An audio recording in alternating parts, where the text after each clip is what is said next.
Espíritu Santo. Amén. Ven Espíritu Santo, llena los corazones de tus fieles y enciende en ellos el fuego de tu amor. Envía, Señor, tu Espíritu Creador y se renueva la faz de la tierra. Oremos, oh Dios, que has iluminado los corazones de tus hijos con la luz del Espíritu Santo. Haznos dóciles a sus inspiraciones para gustar siempre el bien y gozar de su consuelo. Por Cristo nuestro Señor. Amén. Cristo Rey nuestro, venga a tu reino. Virgen prudentísima María, Madre de la Iglesia, ruega por nosotros. En nombre del Padre, del Hijo, del Espíritu Santo. Amén. Ok, buenas noches. Vamos a dar inicio a esta segunda sesión de este tema que les dije hace unos días. Me habían pedido que diera una pequeña plática sobre esto, pero al final, preparándolo, me di cuenta que era un tema que daba mucho más de sí y por eso, pues al final salió más materia de la que yo pensaba. Entonces vamos a dar ahorita esta segunda sesión. Les recuerdo brevemente lo que vimos en la anterior, que fue, digamos, en el mundo un poco en el que vivimos actualmente, yo les ponía como premisa, de hecho, perdón que me regrese tanto, el artículo de este señor, que se me hizo siempre muy interesante. Es un señor que es ateo y que decía un poco, en cuentas, decía, el coronavirus nos ha servido para darnos cuenta de que rezar y la fe no sirven para nada. Es decir, cuando las cosas se ponen duras, difíciles y cuando vienen las cosas importantes, lo primero que salvas es pues lo básico, lo fundamental, y lo demás pues lo arrinconas ahí en el baúl de las cosas innecesarias. Y dice, pues la fe ha sido un poco así. Ahorita estamos más pegados del tapabocas que de Dios, y por qué entonces Dios no sirve para mucho. Y eso puede ser que la gente, nosotros incluso como cristianos podemos decir, oye, pues en realidad, ¿qué podemos hacer? ¿O qué se espera de nosotros en una situación así? ¿Qué podemos hacer? Nosotros podemos tender, yo un poco en los círculos un poco que me muevo, a pensar que, ok, este es un tiempo para, pues no sé, hacer obras de caridad, y entonces, pues cuando pensamos en obras de caridad muchas veces decimos, sí, hay que preparar sándwiches para llevar a las misiones, o hay que preparar despensas para llevar a los pueblos allá que están sufriendo de que les falta, pues, abastecimiento, etc. Y son cosas muy buenas y son cosas verdaderas, pero si nosotros como cristianos nos reducimos a eso, estamos dando demasiado poco. Porque realmente cualquier persona, les decía yo, puede hacer eso mejor que nosotros. Tú ponle a Bill Gates a repartir despensas y creo que daría más despensas en una hora de lo que nosotros daríamos en toda una vida. Porque pues nada más es abrir la chequera y se acabó. Entonces la pregunta era más bien decir, oye, ¿qué de mi condición de ser cristiano puede salir a relucir ahora? ¿Qué puedo aportar al mundo que nadie más puede aportar en esta situación? ¿Qué puedo dar a las demás personas que nadie más se los puede dar? Y bueno, les conté aquí varias historias, que pues no es el caso de tenernos ahora.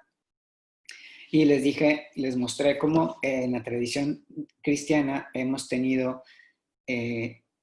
14 cosas para hacer que son muy propias de un cristiano. Las primeras 7 realmente las puede hacer mucha gente, ¿ok? Dar de comer al hambriento lo puede hacer muchas personas, no necesariamente teniendo fe.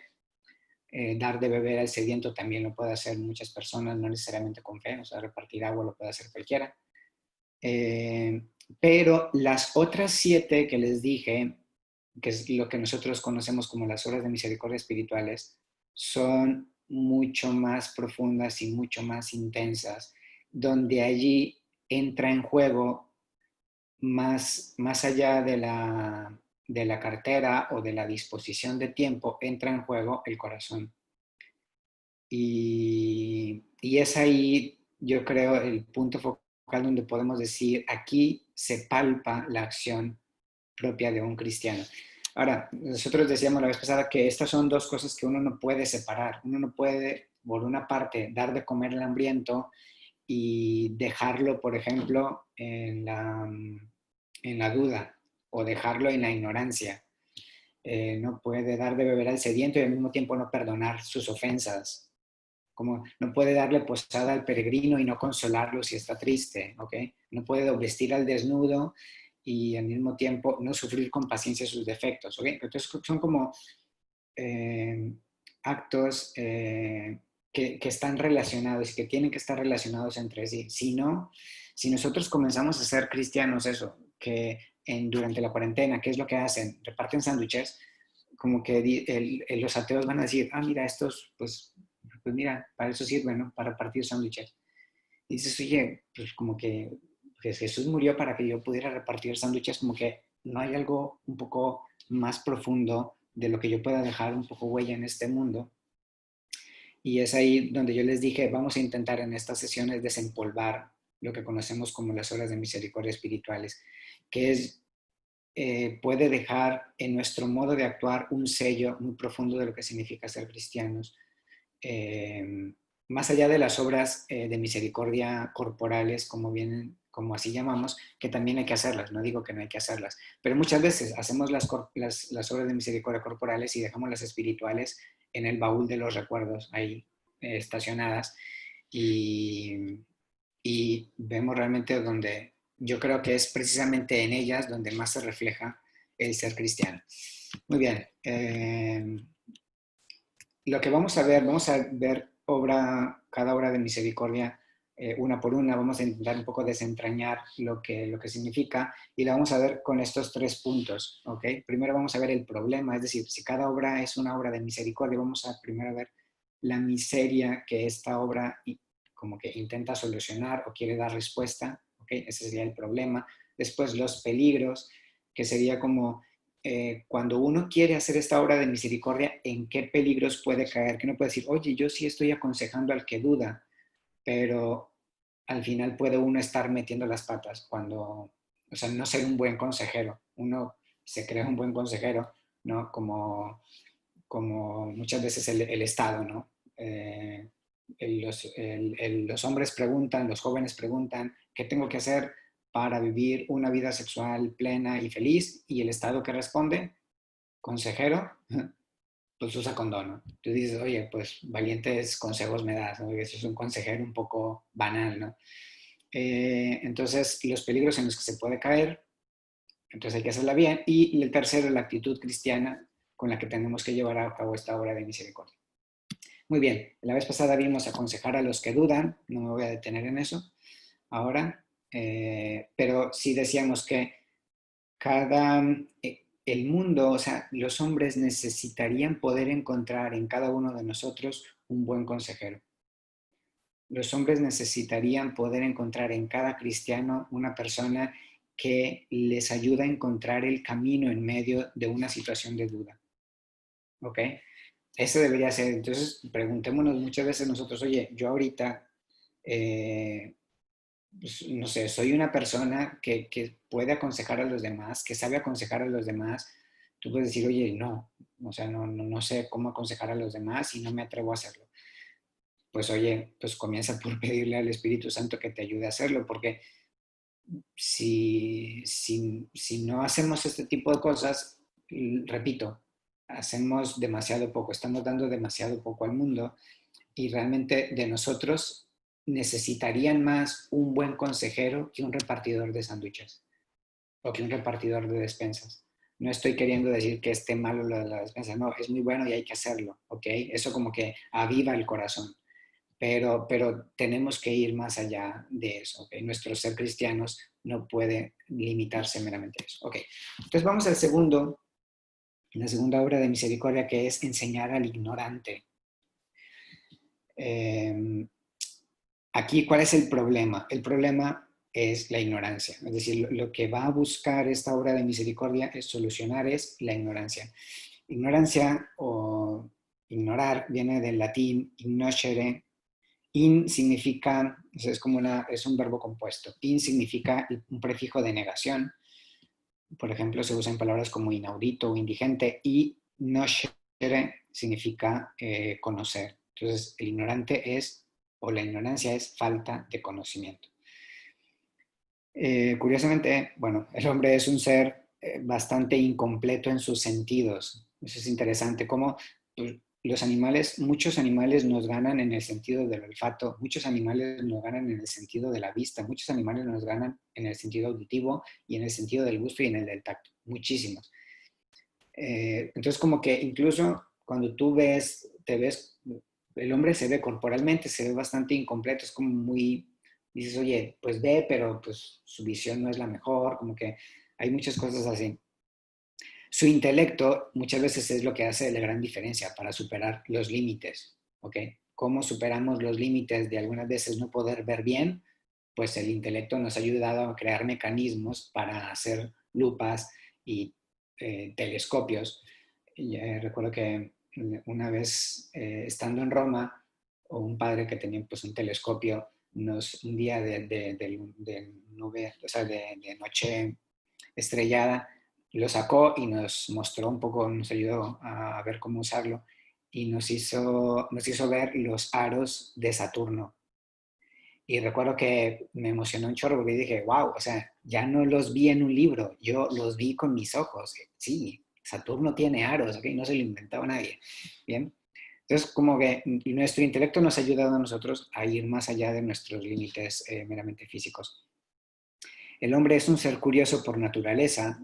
Curioso viene también del latín, cur significa por qué, y osus es una terminación que significa como estar lleno de algo. Por ejemplo, un famoso es una persona que está llena de fama, y un curioso es una persona que está llena de curs, y curs en latín significa porqués. ¿Okay? Entonces, el hombre es una persona, es un ser lleno de porqués, o sea, ¿por qué? Se pregunta continuamente el porqué de las cosas.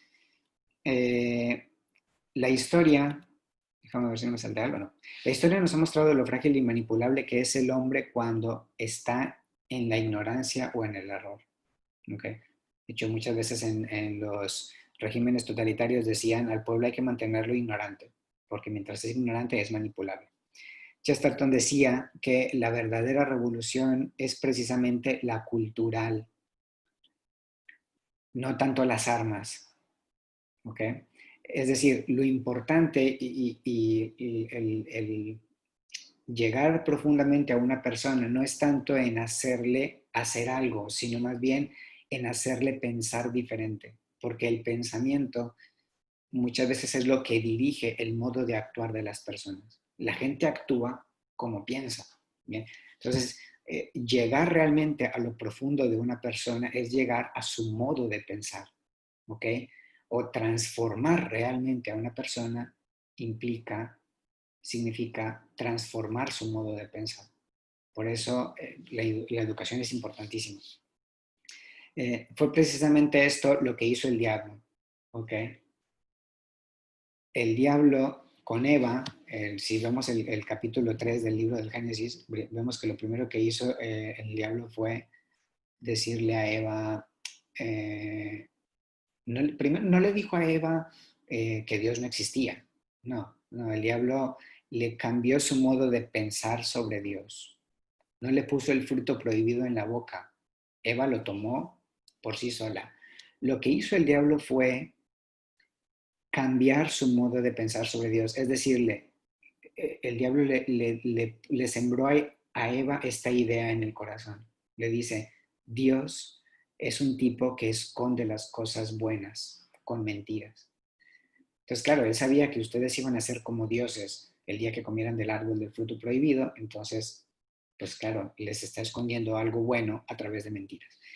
Y Eva, pues eso, cambió su modo de pensar. Antes Dios era una persona buena y ahora Dios es un tipo que nos oculta cosas, ¿ok? Y de ahí el pecado es muy rápido. El porqué de Cristo en la cruz centra su dolor y el dolor del hombre. Cuando Jesús dice, Dios mío, cuando dice en la cruz, Dios mío, ¿por qué me has abandonado? Nos muestra cómo a menudo se sufre más por el sinsentido de las cosas dolorosas que por el dolor mismo, ¿no? Más por el abandono que por otro. Entonces, el hombre no le basta saber los datos matemáticos y crudos de la realidad, sino el sentido profundo de las cosas. Fíjate cómo aquí vamos a ir, vamos a intentar, yo realmente no voy a decir cosas nuevas que nadie nunca haya dicho, ¿no?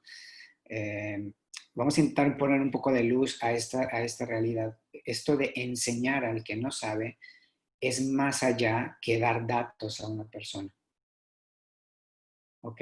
Es más allá que llenar la cabeza de información. Una de las dificultades más grandes para el hombre actual es que le sobran lugares donde conseguir información.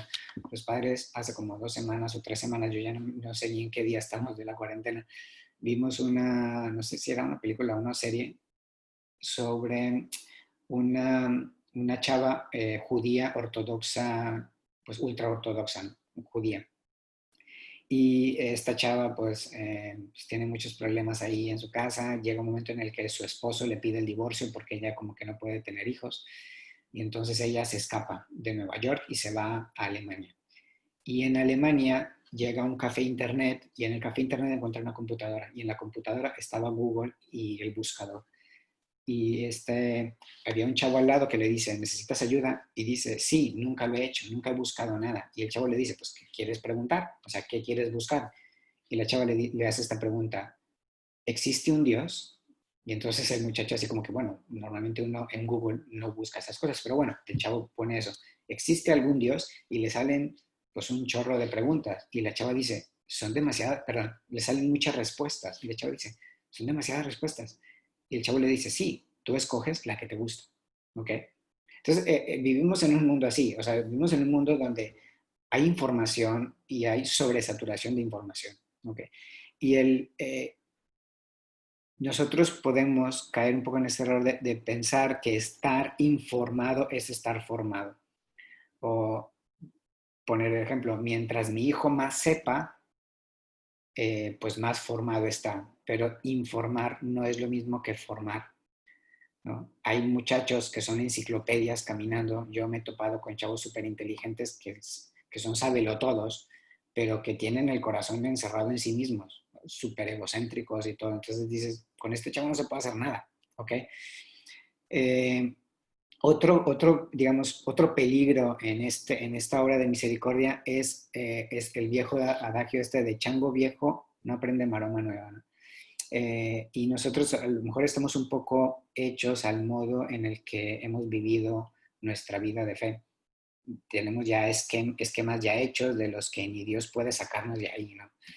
Y curiosamente la palabra conversión en griego se dice metanoia, que quiere decir meta, significa como cambiar o ir más allá, y noia, nous, significa pensamiento. Es como es ir más allá del pensamiento. Entonces, como conversión es como una expresión que quiere decirte ir más allá del modo de pensar humano, ¿ok? Ir más allá del modo en el que el hombre ve las cosas. Y fíjate cómo nosotros en la actualidad podemos aportar mucho, o sea, podemos traer al mundo un modo de ver las cosas, un modo de pensar las cosas, no según los hombres, sino según Dios.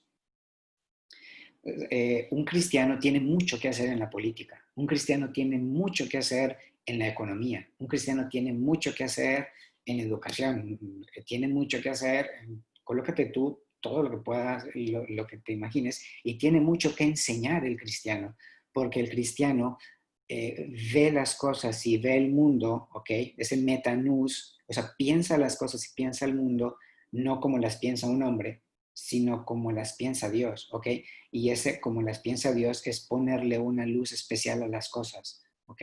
Que no es para tirar a la basura, eso es, dices, oye, casi puedes traer el misterio, la clave para descubrir el misterio del mundo.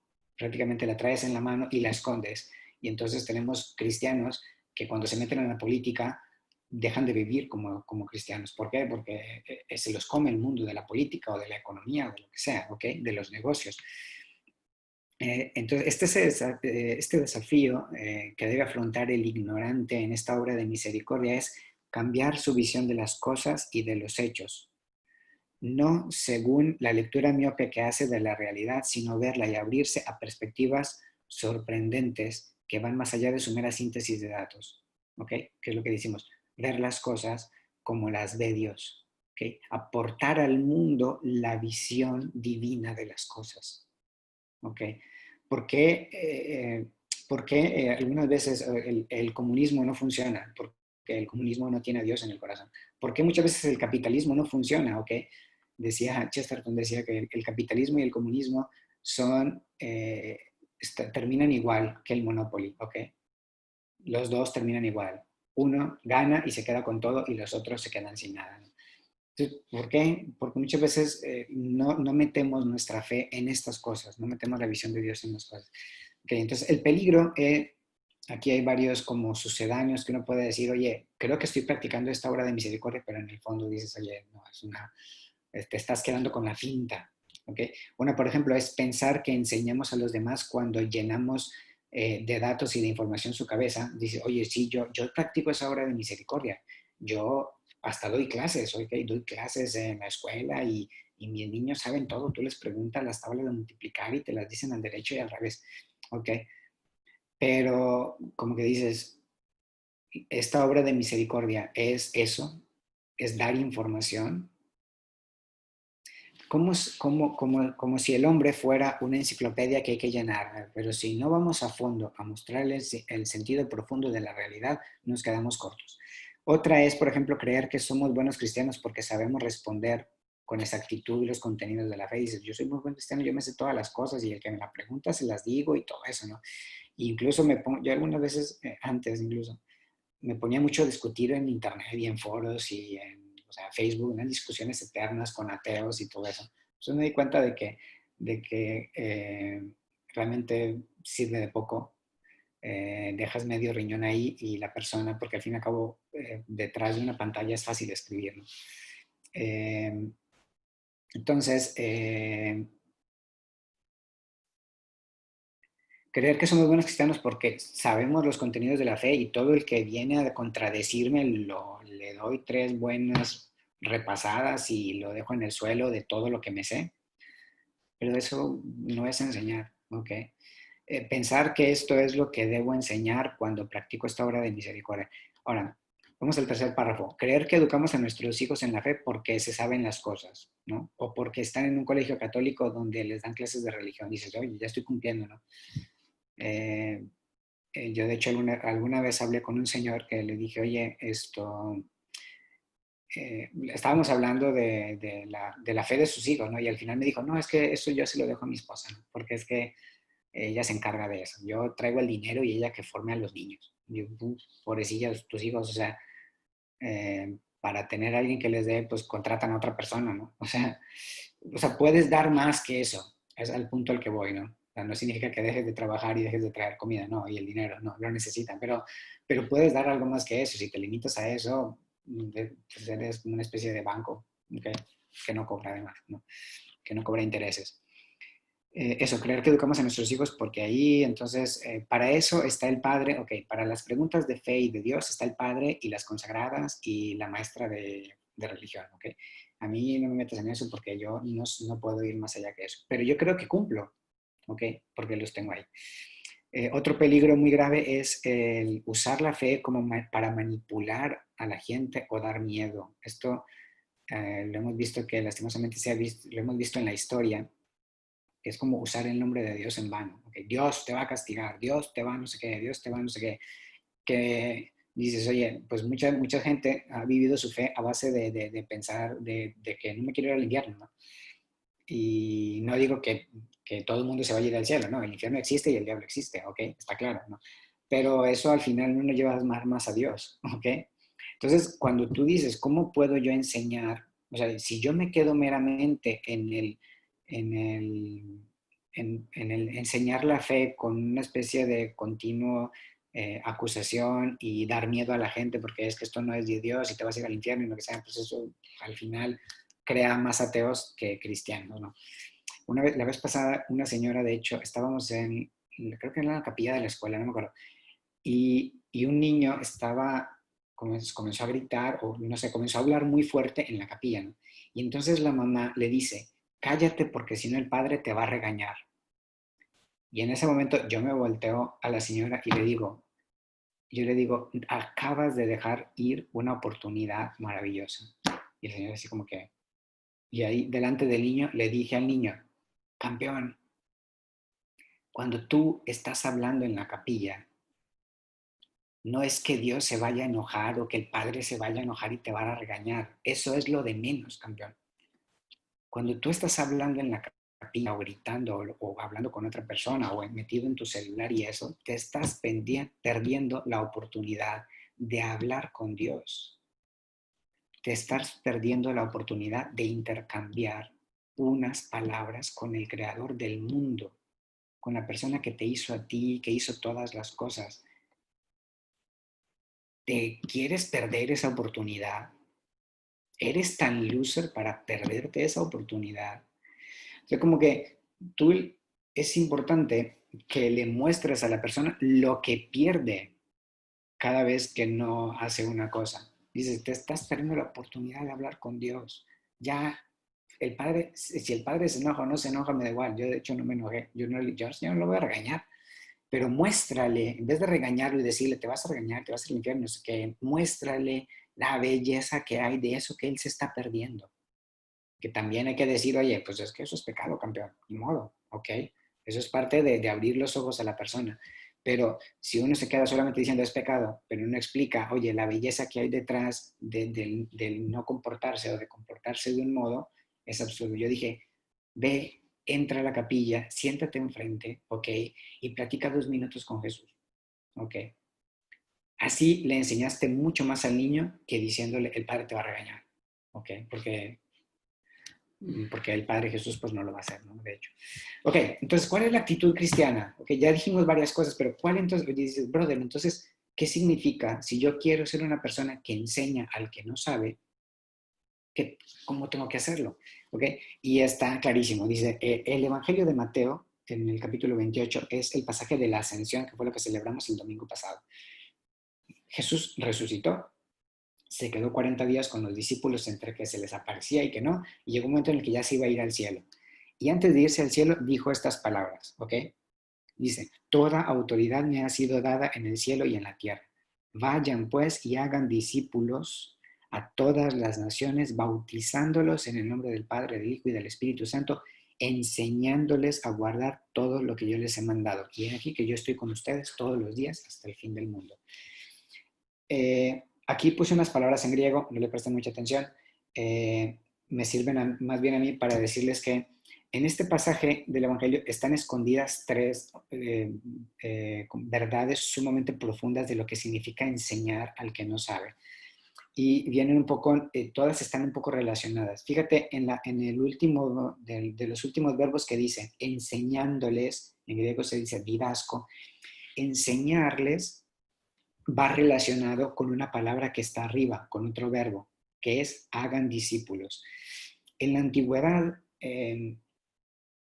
enseñar era algo mucho más profundo. Jesús les está diciendo a los discípulos, ustedes enseñan a la gente haciendo discípulos, no dice haciendo alumnos o haciendo estudiantes, ¿ok? Hacer alumnos, estudiantes, es eso, es tener a la gente sentada, transmitirles una serie de contenidos, que hagan un examen, pasaron la materia y va, ¿ok? Pero hacer discípulos es lograr que una persona viva de un determinado modo, ¿ok? El discípulo normalmente no era la persona que sabía lo que sabía el maestro, no. El discípulo era el que vivía como vivía el maestro. Entonces, la obra de misericordia, enseñar al que no sabe, va mucho más allá a transformar el modo de vivir de una persona. ¿De acuerdo? Y dice, ¿cómo vamos a hacer discípulos a la gente? Y dice Jesús, bautizándolas en el nombre del Padre. Hay bautizantes, perdón, en griego, que aquí lo traducen por bautizándolos, que pues también se puede traducir así, pero literalmente bautizante significa sumergiéndolos, ¿ok? Entonces, ¿cómo vamos a lograr hacer que la gente, transformar el modo de pensar de la gente, sumergirlas en el Padre, en el Hijo y en el Espíritu Santo? ¿Qué significa eso?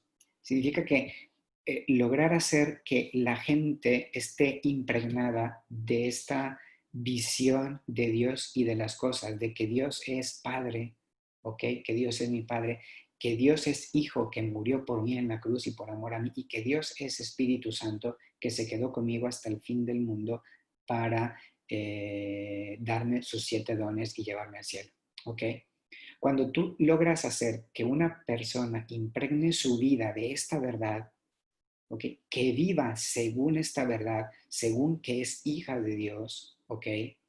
Que somos hermanos en Cristo y que el Espíritu Santo nos da la fuerza para sobrellevar todas las dificultades y para transformar el mundo, es cuando tú logras enseñar realmente a una persona. Por eso tus hijos, más allá de contenidos de la fe, que eso hay que hacerlo, es enseñarles un modo de vivir,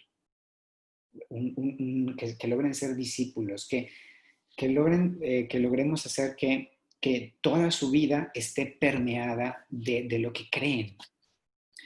Cuando tengan su opinión política de México o de la realidad, que sean personas que su pensamiento esté impregnado de la fe, que el saberse ellos hijos de Dios, que el saberse ellos hermanos en Cristo, ¿ok? Y saberse impulsados por el Espíritu Santo les lleve a cambiar el modo en el que se vive la política, en el modo en el que se vive la economía, en el modo en el que se viven los negocios, en el modo en el que se vive todo.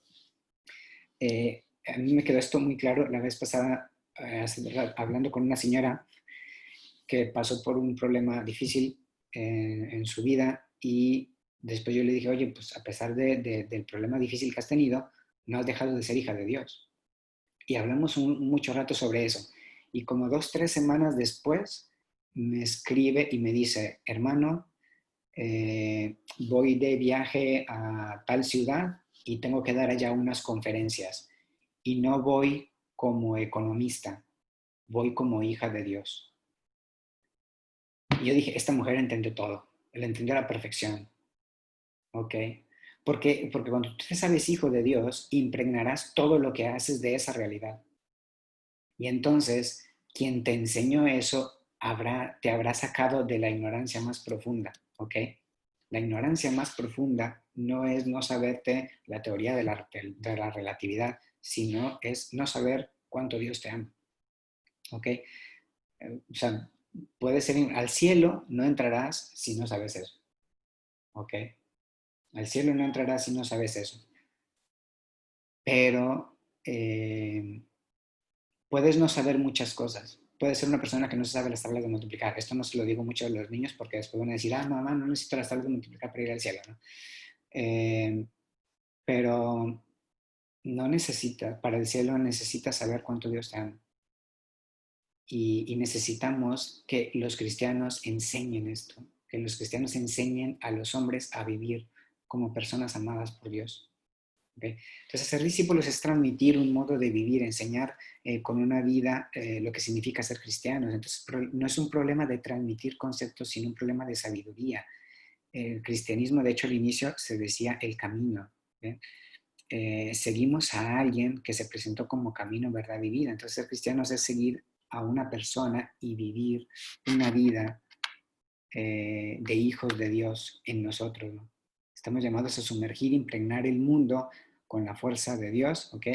Y que todo hombre pueda encontrar el sentido de lo que le pasa en el amor que Dios le tiene.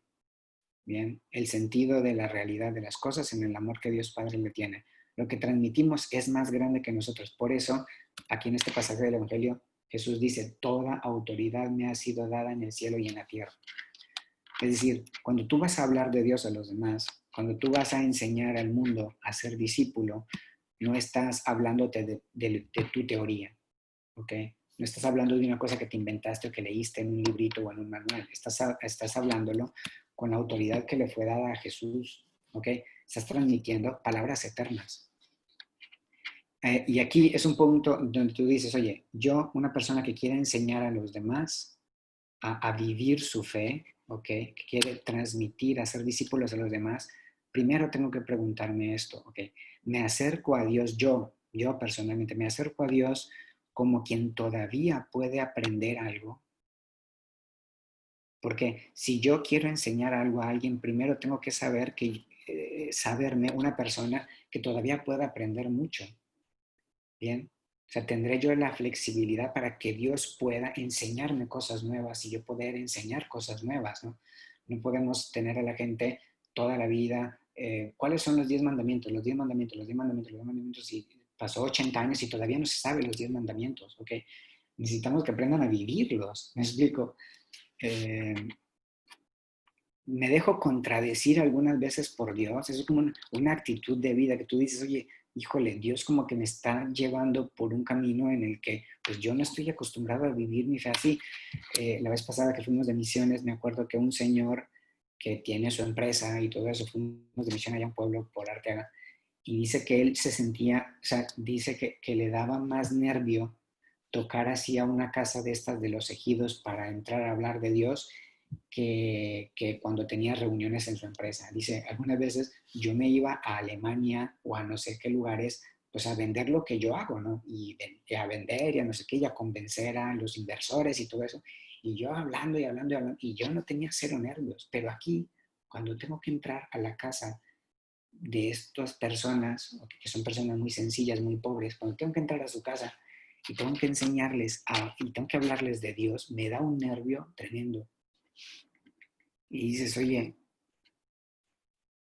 pero llegó un momento en el que dice, fui a una casa y la primera me puse súper nervioso y, jole, casi casi le dije a mi hijo que a ver, la segunda vez, pues fue más sencillo, la tercera casa, la cuarta casa, de repente me di cuenta que yo sí lo traía dentro, nada más que no lo saco nunca, pero yo comencé a hablar de Dios, comencé a transmitir a estas personas a Dios, comencé a mostrarles un poco a Dios en lo que ven, en lo que hacen, ¿no? Eh, Y dice, solo fue cuestión de dejar que Dios me cambiara mi esquema, ¿ok? De que me sacara de mi zona muy, muy confortable de empresarios donde hablamos de puras cosas, de negocios, y Dios me sacó de ese esquema y me mostró que yo podía también hablar de Dios. Ok, vamos rápido. ¿Somos cristianos con artritis o conservamos la flexibilidad de los niños? Los niños son flexibles, el cerebro de un niño es muy flexible y por eso aprenden muy rápido y aprenden fácil, ¿ok? Y nosotros muchas veces podemos ser cristianos que no dejamos que Dios meta cosas nuevas en nuestra cabeza. Dicen, ya, yo ya aprendí todo. Pues no se trata de aprender, se trata de vivirlo. Teresa de Calcuta decía que ella que tocó con sus manos la pobreza más extrema, decía que no hay miseria más grande que el desconocimiento de Dios. Y por eso algunas veces le preguntaron, oye, ¿dónde crees que hay más pobres, en Calcuta o en Nueva York? Y dijo, yo creo que en Nueva York hay muchos pobres que no lo saben que lo son, porque no saben de Dios, son ignorantes, ¿ok? En Calcuta hay mucha gente que no sabe matemáticas, pero sí, pero muchas conocen a Dios. Pero si no conoces a Dios, no sabes nada, ¿ok? Cuando conoces y haces la experiencia del amor que Dios te tiene, entonces vives de ese amor. Cuando logras dilucidar que los demás son amados, también así por Dios, entonces has salido de la ignorancia verdadera. Morir sin saber que Dios te ama, no podemos dejar que el mundo siga muriendo y avanzando en esta situación sin saber que Dios lo ama. Tenemos que lograr transmitir eso y sacarlos de esa ignorancia, de pensar de que estamos aquí estamos a merced de un virus que ni siquiera logramos ver con nuestros propios ojos. ¿Ok? Para eso se necesita docilidad, ¿ok? Que no es una actitud muy, muy practicada últimamente, ¿ok? Cuando te dices una mujer dócil, van a decir, ahí esta es una esclava, o cuando te dicen es un hombre dócil, van a decir es un mandilón, ¿no? Y la docilidad es precisamente lograr que Dios pueda moldearnos, ¿ok? Porque lo que hay que aprender de Dios no son nociones, lo que tenemos que aprender de Dios es amor, y ese amor continuamente es nuevo y profundo. Por eso decía San Agustín, se comprendis non es Deus. Si lo comprendes, no es Dios. Si tú dices, ya, yo sé todo sobre Dios, sabes demasiado poco, porque es un modo de vivir. Somos cristianos y no mostramos al mundo y enseñamos a vivir como hijos de Dios,